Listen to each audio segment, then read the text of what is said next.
Welcome to Chillin' 101. We hope this video helps. You start by opening your device's battery settings. This is where usage is logged.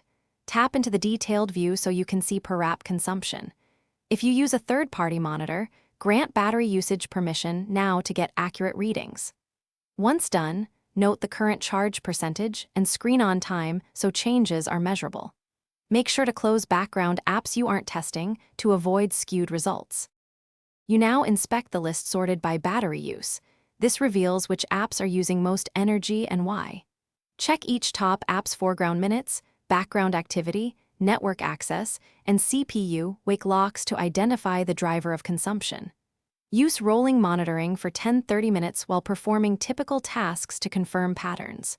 Once you gather that data, compare the top 3 offenders to see consistent culprits. You finish by applying fixes.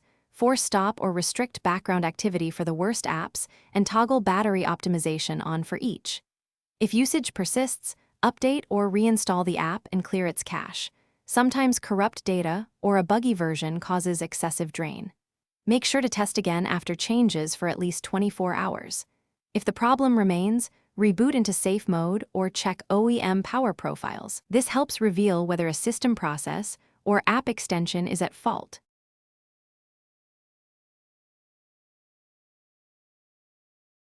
Thanks for watching. Consider subscribing if we helped you.